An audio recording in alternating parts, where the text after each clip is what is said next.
if you're wondering about the background noise, I am out and about.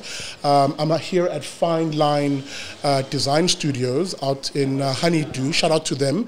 I'm just having some work done on the Baki Ufa Simba. So guys, welcome back, as I said, to the BDL show. I'm your favorite fat boy, Big Daddy Liberty.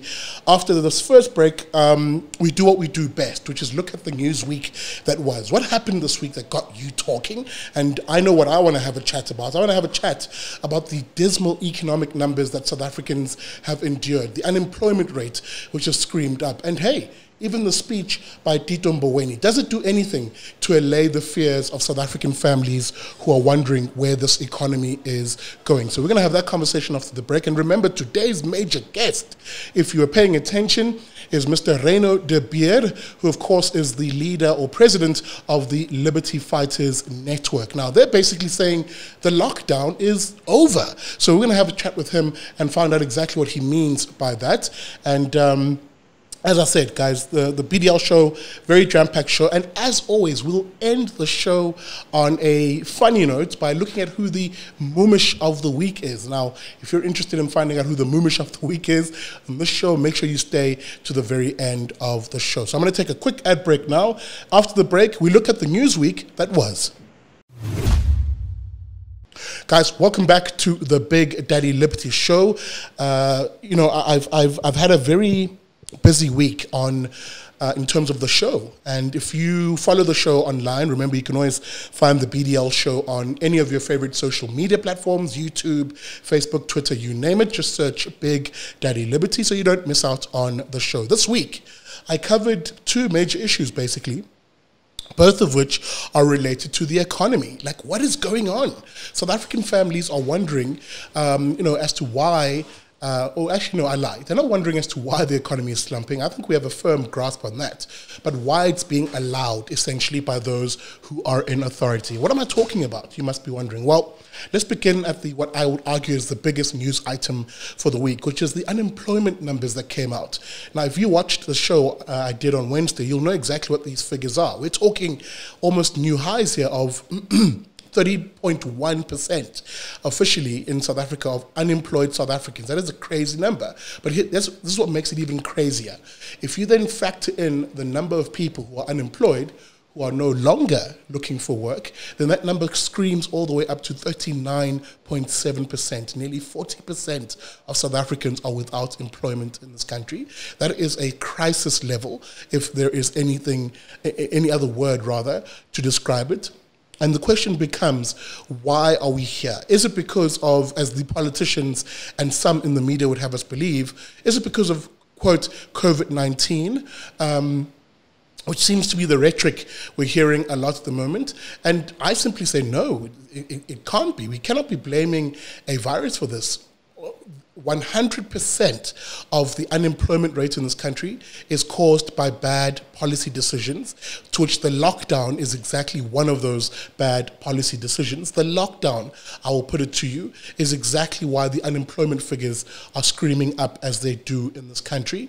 And what should scare us the most, is that these unemployment figures, this 30%, 30.1% that I speak of, don't even reflect what essentially will be in the data, the lockdown period. In other words, the effects of the lockdown.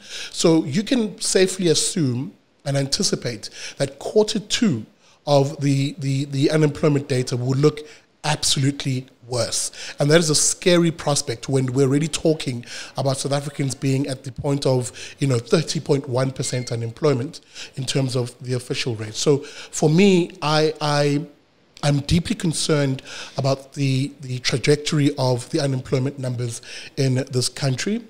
And what makes it worse is that it's become a story which we are all too familiar and accustomed to, and maybe even, you know, maybe we don't even pay attention to it as much as we should. Why? Because the trend overall over the last 10 years has been exactly this. The unemployment rate screaming up. Let me be precise and specific. In the first quarter of 2010, in other words, 10 years ago at the same time this year, the number of unemployed people was somewhere in the region of, oh, and my notes just literally closed on me here. Just give me a second, folks. Let me try and open these notes up. But the unemployment was somewhere in the region of just under 5 million people. So it's 4 point something million individuals who were unemployed in other words, in quarter one of 2010. In quarter one of 2020, 10 years later, we're now looking at over 7.4 million people in the same period being unemployed. So the trend has been a negative one, for the past 10 years and even longer. So that, as I made mention on the show, you now have a very reasonable prospect where there are children in this country who have grown up since the advent of democracy, having never seen a parent wake up to go to work. That is the actual reality. Because when we talk about these numbers, we forget that we're actually talking about people. There are people behind them. And the cold hard reality is there are children in this country who are growing up having never seen a parent go to work. That is the levels, therefore, can we then, therefore, be surprised when we have the sort of levels of poverty that we do in this country? And can we therefore really be surprised when we see how the lockdown has driven many families almost to the near point of starvation? Guys, there is something seriously amiss about a country that cannot have this conversation in an honest and open way, where we're choosing to do what the politicians do, which is deflect on all sorts of things that have nothing to do with why we're seeing this phenomenon. Because right now, the whole rhetoric, the buzzword in our politics is, COVID-19 is doing this. And it's happening around the world, they'll say. But that's simply not true.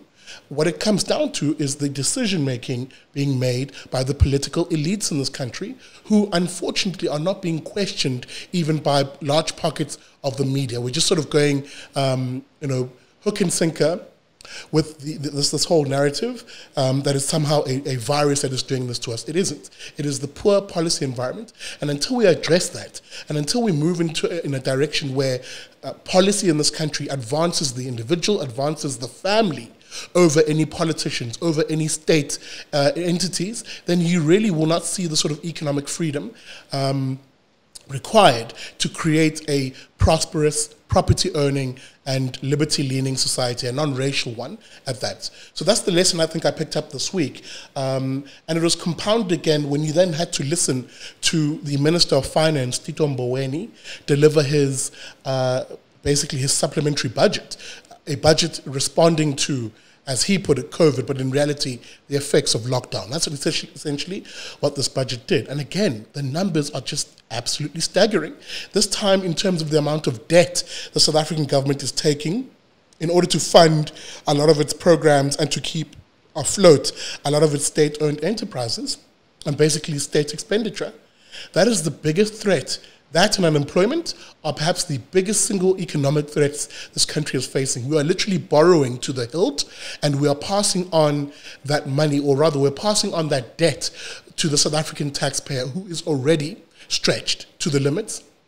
We are borrowing to the point where our future generations will be inheriting debt, and they'll be saddled by debt. How do you grow an economy when essentially we're borrowing beyond the reasonable means of us being able to realistically pay back at a cheaper rate? And let me put that into context, because we had this conversation on Wednesday's Big Daddy Liberty show on YouTube. You can find that if you go to the channel, where my guest, Mpiyaki Kamini, on the show, pointed out on the show that our debt to GDP ratio, in other words, the amount of debt compared to the nation's income per se, has risen from 57% at what was at the beginning of this year to having been projected in February to be 65.6%, and now after the lockdown, as per the minister's announcement, is set to be 81%, 81.8%. I take a pause because those are staggering numbers. Imagine if you ran your household finances like that. But of course you wouldn't, because you're more responsible than those who we call our politicians. But imagine if you ran your household finances like that, where you continuously accrue debt to the point where reasonably, at some point, you will not be able to pay that debt back. Who pays that debt? That's the conversation I want us to have as South Africans. Who actually pays this debt? Is it the politicians who are making the decisions and are following bad policy proposals that run up debt and don't necessarily see a return on investment? Or is it you? Do you, the taxpayer, the individual, the family man, the family woman, pay back that debt? And at what cost to your own ambitions? At what cost to your own standard of living? That's the question I'm going to leave you with as I go to my ad break, my second ad break. And after the break, we'll somewhat pick up this conversation with my guest from the Liberty Fighters Network, Mr. Reyno de Beer, as they took the government on in court on this issue of the lockdown, foreseeing the negative impacts of it. But we'll pick that conversation up after the short break. Guys, welcome back to the Big Daddy Liberty Show. As I mentioned before the break, I've got a very special guest with me here in the studio. Of course, the leader or president of the Liberty Fighters Network, that is Mr. Reyno de Beer. Reyno, good morning and welcome to the show.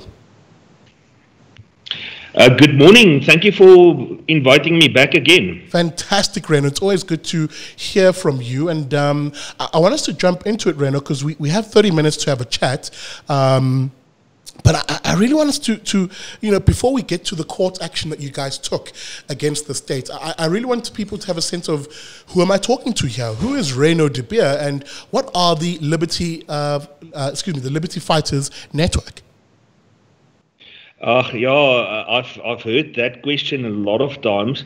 Yes, we are basically a community-based organization, or let me say this used to be, because since the lockdown judgment came out, our support base grew by thousands overnight.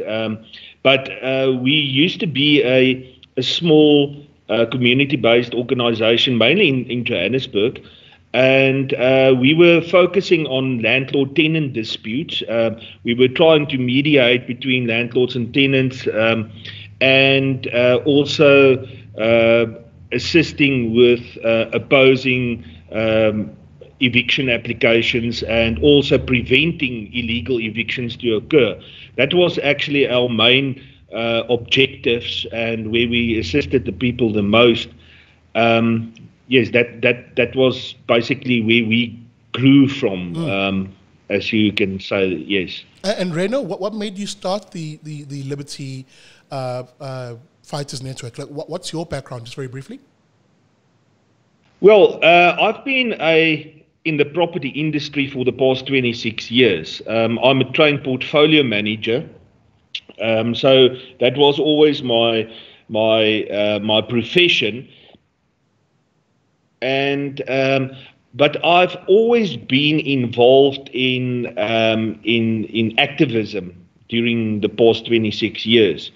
I've started off way back in the 19s to join the infamous ANC, and we were actually very active during those years, and we were actually the front runners, me and my brother at that stage, to establish the so-called community schemes ombud services through the ANC then. So that was at the tender age of 22 years of age. So I've been around for quite a number of years already. But I was always involved in trying to assist people with human rights abuses. That was always my expertise and my focus point. Yeah, absolutely. I mean, that sounds fantastic. In terms of ordinary South Africans standing up, putting their hands up, and getting things done, especially when it comes to challenging bad decisions by the government. Let me actually hop straight into it. The Liberty Fighters Network, you guys have done some fantastic work in terms of taking on the state. Don't I maybe quickly share with the listeners what exactly the court case was about, and what the latest is on that one? Okay, what happened was that when the lockdown started, approximately 2 weeks into the lockdown, we've started to receive many complaints from tenants in relation to landlords who took law into their own hands by illegally disconnecting electricity and evicting people, and these tenants were all victims of the lockdown. So by the time we lodged the application, it grew to approximately 3,000 complaints. We were really waiting and hoping that some sort of political party or other famous organization would come to the rescue, and everyone knew that something was wrong with the lockdown regulations from the beginning, and we were hoping for these big organizations and political parties to do what we did.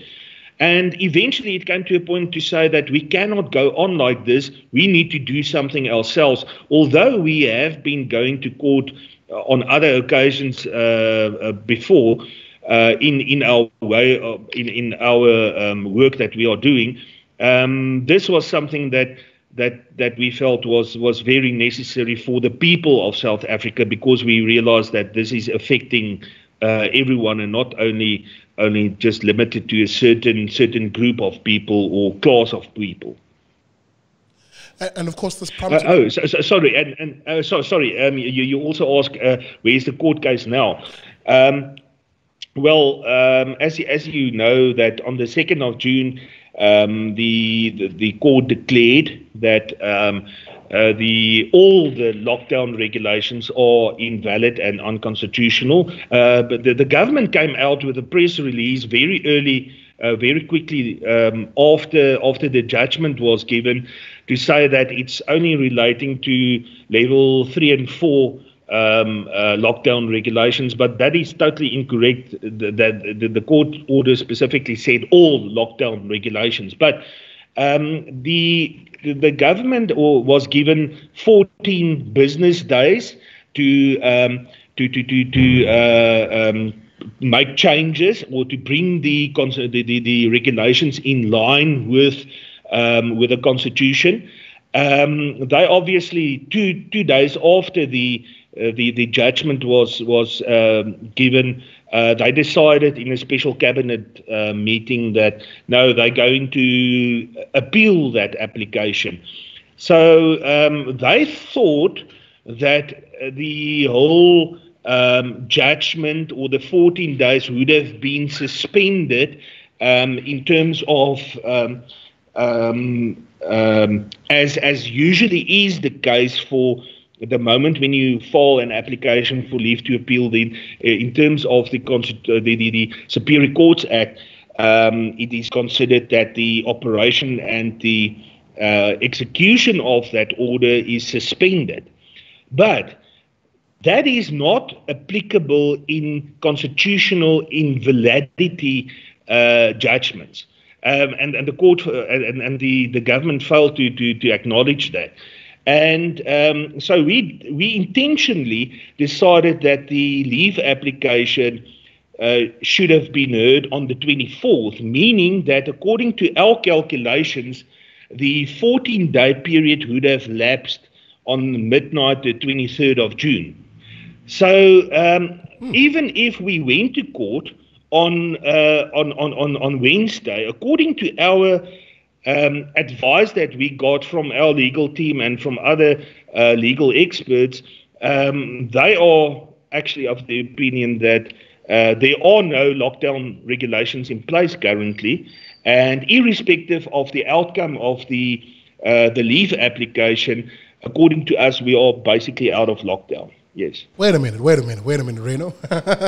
Let me double check this, because obviously I have a smile from ear to ear listening to this, and I think a lot of people listening to you right now might be thinking, whoa, what's this? The lockdown is over. But let's revisit this in terms of the argument, and I'm gonna push you a little bit in terms of perhaps what the state might say in response. But your argument is because the original judgment by Judge Davis had basically given the government 14 days to rectify what it termed the invalid and unconstitutional lockdown regulations, because they were given 14 days to rectify that, and they seemingly haven't done that, you're basically saying the lockdown is effectively over in South Africa? That is what we advise people, is to go back to work and go on. We are out of lockdown. That is indeed the case. The government is trying to beat around the bush now at this stage. They are keeping quiet. As we are going out now for the past 2 days, spreading the news to everyone that please go back They haven't responded to that because it's there. If we how the law works is that the one who claims can actually be satisfied of his view, unless the other one who is dissatisfied about it go back to court and get a declaration order. So we are of the view, number one, the court the government was what they should have done, and this is there was during 2015 there was a constitutional court case about the it was in legal surroundings. People are referring to it as the cross-border judgment. In that court case, the constitutional court declared that the period that is given in terms of the suspension period, like in this in that specific case, it was 6 months, but the suspension period was 14 days and hours. So that means that the government had to react within that 14-day period, the business day period, which ended at midnight, 23rd of June. So now, effectively, what is happening is that what they should have done was that they should have actually they should have actually approached the court and asked for an extension on the 14-day period. And then get permission from the court, because that period is regulated in terms of the Constitution, specifically Section 172 1B2 of the Constitution. So that is something that is regulated directly in the Constitution, which is our supreme law of this country. And now they are saying, but no. Section 18(1) of the Superior Courts Act, says that by filing a leave application, it is actually suspended. But that has been during that cross-border judgment. During all the court cases that went on, there was at one stage it came before Judge Nichols in the Pretoria High Court, and at that stage, she specifically said, and her judgment or her whole case went to the Constitutional Court on appeal, and the Constitutional Court confirmed everything that was said. In her judgment, she confirmed that at that stage it was still regulated in terms of the common law and in terms of Rule 4911 of the Uniform Rules of the Court, where she specifically declared that the leave application at that stage was not suspending that period, and therefore, according to her at that stage, the government was totally out of period, because that 6 months period have already lapsed. So it's a very interesting thing what is currently happening. People are if we're going to expect the government to come forward and tell us, yes, Mr. De Beer and Liberty Fighters Network are correct, that yes, we are out of lockdown, it will basically mean defeat for them. So we will never get their response at this stage. And that is why we are saying that go out and claim your right that the lockdown is over. There were only about 6 regulations that were excluded from that judgment, and unfortunately for smokers, it was the tobacco because of the pending FITA court case still, and then there was the excluded was casinos to open, clubs to open, then also the court continued with the suspension of residential evictions and also initiation ceremonies. Those were basically the and also cross-border travel. Those were the rules or the regulations specifically excluded from that lockdown regulation. So technically, we are in a legislative vacuum. There are no lockdown regulations in place besides those 6 or so. And so by law, if you are being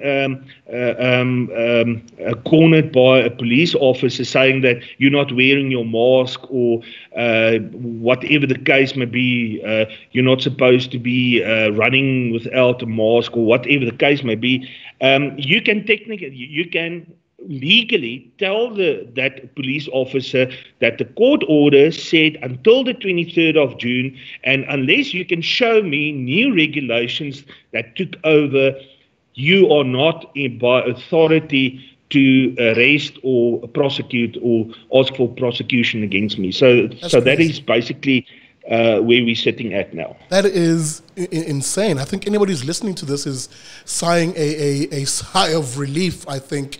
But maybe also, just to echo what you said, maybe also a little confused, like, why is the state keeping quiet about this? Of course, you've made mention that, the state obviously wouldn't want to openly state that it's been defeated. But let me zoom in here and maybe, because we're going to take a quick ad break in about a minute or so. I will still have you after the break for 10 minutes. We'll continue our conversation. But I want to leave you at the question, and we'll pick the conversation up after the break.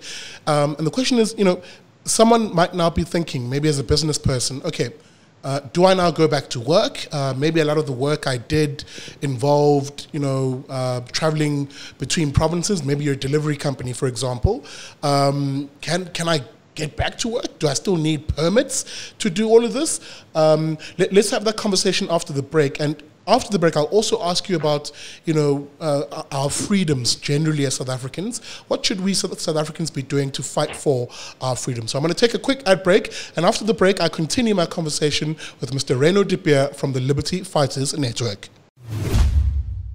Welcome back to the Big Daddy Liberty Show. As I mentioned before the break, I am in conversation with Mr. Reyno de Beer from the Liberty Fighters Network, a groundbreaking, if I can call it that, court victory that they won against the Minister for Cooperative Governance and Traditional Affairs. That's Minister Nkosazana Dlamini Zuma. They won their case against her, basically having taken on the lockdown regulations. Remember, the High Court judgment declared some of level 3 and level 4 lockdown regulations as being invalid. And this is of profound importance if you really look at the effects that this lockdown has had on you, average South Africans, families in this country. I am continuing my conversation with Reyno de Beer for the next 9 minutes or so. Reyno, before the break, I put a question to you that I think speaks to the everyday reality, right? As people sort of try and make sense, therefore, of this legal vacuum that you speak of that we're in. What about a business, for example, that does a lot of work across, a business that does a lot of work across provinces and has been told by the government, oh, you need to get a permit for this and a permit for that and a permit for this. Now, I ask you that question because another organization, good friends of mine on the show, Sakeliega, the CEO, Pete Leroux, who I had on the show this week, had also taken the state on when it came to the issue of the permitting regime, and they won their court case too. So what would you say for a business that's maybe wondering, can we go back to work by what the Liberty Fighters are telling us? What we are telling people is that the law is on our side. It's up to the government to go out and get a declaration order that we are wrong. And they have not done so as yet. They haven't put us on terms or anything. So they know that this is the truth. And they just simply cannot go out because it means, as you have indicated, that there's going to be a regulation vacuum at this stage, meaning that for people who need to get permits to operate during the lockdown, legally speaking, that is not effective. That is not allowed anymore. It has lapsed. There's no such thing. And now you are going to be faced with a problem that if you do, then, or if you do go, they will tell you still that you need to get a permit. Although it is illegal, they have no legal basis of doing it. And so we are sitting with another chaos this wonderful government of ours have created in the whole administration of this COVID-19. We thought that we were on par with first world countries. This whole lockdown was done in a sense as if we are a first world country. And our socio-economic circumstances are totally different than Europe and United States of America. We should have approached this in a more logical way, and that never happened. So, yes, we are going to sit with police officers and other law enforcement agents who are still going to just do their job. They are ordinary citizens who are receiving the instructions from government. And until the government instructs them not to proceed anymore, they will do their job, and we cannot blame them for doing that. So what we are saying is that we want people to go out and grab and and claim your constitutional rights. Claim it back. Yes, the initial period was for trying to prevent, or as the government is saying, flattening the curve of the COVID-19 disease. But we are very important here. And this is something that is not in our normal, in our media at all. It has not been mentioned to the ordinary person on the street. Is that we want to know from government, how could they on the 15th of March declare a national state of disaster based on COVID-19 cases if the WHO only developed their own ICD-10 coding for COVID-19 on the 1st of April? They couldn't have given us factually correct case number figures in order to go into lockdown in the first instance, because there were no such statistics. So you basically... we were in... Sorry, I was just saying, you're basically saying that even the very rationality of the decision to go into a lockdown was problematic, according to your view? Yes. We also asked the court in our proceedings to declare the declaration of the national state of disaster as irrational and unconstitutional. But the court found that it was not irrational. Based on the court did give reasons. We are not happy with those reasons, but we didn't want to go and cross appeal that, because then we would not be in the position to say that the lockdown is over. So we wanted to prevent us to not reach what we actually wanted, is to get the lockdown behind us. So we physically are sitting with that. We were in lockdown for 3 days already before the World Health Organization introduced their own coding system for COVID-19. Before that, COVID-19 cases were registered on the existing Group J ICD-10 coding system, which was for influenza and pneumonia. So they piggybacked on that in order to lie to our people. And this is something very important that I need to say. Yeah. The DA and the Freedom Front and all these other parties are now questioning Minister Dlamini Zuma, what was the rationality, what information she had on the 15th of March when to declare a national state of disaster. But the political parties, all 14 political parties on the 15th of March agreed to the measurements taken by government for COVID-19. And so they all had to have the same information. Otherwise, they should have then questioned the minister at that stage. No, you are wrong. We should not go into a national state of disaster. And they failed us. Reyno, That is a very, very major issue that we would like answers for. And I agree. I mean, I made the point before on the show that the real danger we're in as South Africans is that lack of political diversity, and because of that, people don't question decisions. We don't openly challenge, the exercise of state power. We just sort of accept it at times. Reyno, I'm running out of time. I've got 30 seconds, and maybe as a final question, the state is looking to basically appeal this, and their advocate, Wim Trengrove, who appeared on behalf of government, basically said this must be tested at the Supreme Court of Appeal to basically test the conclusion of the High Court. Your thoughts in 30 seconds. Will you guys challenge their appeal, and how do people get in touch with you guys? We are definitely challenging the appeal.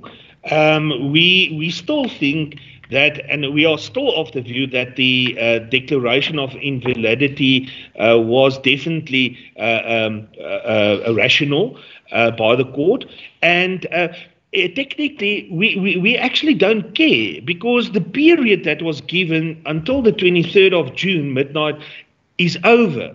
They had to do whatever they had to do, and they can only go on technicalities and try and sort that out in the court. But it's not, according to us, the whole case is moot at this stage. Awesome. And how do people get in touch? How do people get in touch with the Liberty Fighters Network, and maybe if they're looking to join it, how do they do that? Yes, people may join us free of charge. We don't have any membership fee, and they can go to our website, www.libertyfighters.co.za. Absolutely. That is, of course, Mr. Reyno de Beer, the leader of the Liberty Fighters Network. I super appreciate your time, Reyno. Thank you for being on the Big Daddy Liberty Show. I'm going to take a quick ad break. After the break, we'll look at who the Moemish of the week is. Guys, welcome back to the Big Daddy Liberty Show, the last 3 minutes of the show, as we do what we usually do, which is look at who the Moemish of the week is, the loser of the week is. Before I do, a comment did come through here into the studio, not that I'm in the studio, but anyway, from Benjamin DeVet, who says, "Hey, Big Daddy, what an opportunity this government missed by the prohibition of smoking. If they genuinely thought that smoking is harmful, they could have continued the sales but doubled the price." This is, of course, according to Benjamin DeVet, who continues to say, but no, they made it illegal and so created a large criminal enterprise, perhaps for personal gain, as he says. Yeah, Benjamin, I mean, it's a very big issue. But again, it circles back to, I think, the point even our guest made, which is the irrationality of the lockdown regulations. And of course, even Judge Davis himself in the High Court, in his judgment, cited that being the primary reason. Politicians do not have the right to make irrational decisions, especially as they affect South African families. But let me, as I always do on the BDL show, who is the Moemish of the week, the loser of the week? I might have two this week, if I'm to be brutally honest. Two people who I think really deserve it. I began the show by talking about the latest unemployment figures that came out, which in my view should have been the dominating story of the week, the dominating story even of the day. But no, it wasn't on our social media street, and instead we went down the rabbit hole of politicians who race bait and essentially stoke angst by baiting people in racial arguments and racist arguments. One MEC of Education, Panyaza Lesufi, on Twitter basically threw out a tweet saying, why do we still have an Orania to this day? That seems to be the biggest issue that we're facing as South Africans. That's according to Lesufi. And predictably, people, fell for that hook, line, and sinker. And the conversation on social media became about Orania. That, and of course Helen Zeller and her tweets. And I remember thinking to myself, how is this valid, or even how is this, what's the word? Sorry, how is this meaningful to the South African right now who is literally at the brink of starvation because of the lockdown, which has decimated incomes, decimated jobs in this country?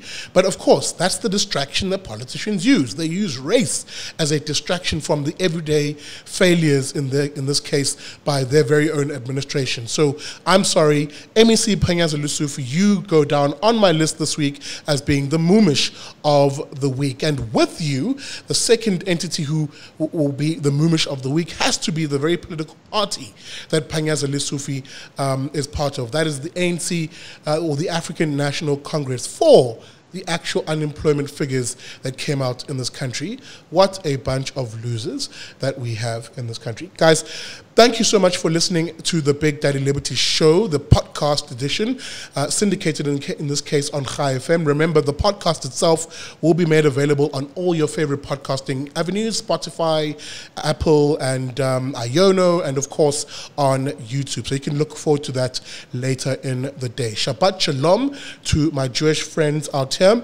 And enjoy this weekend. And remember to catch the Big Daddy Liberty Show again next week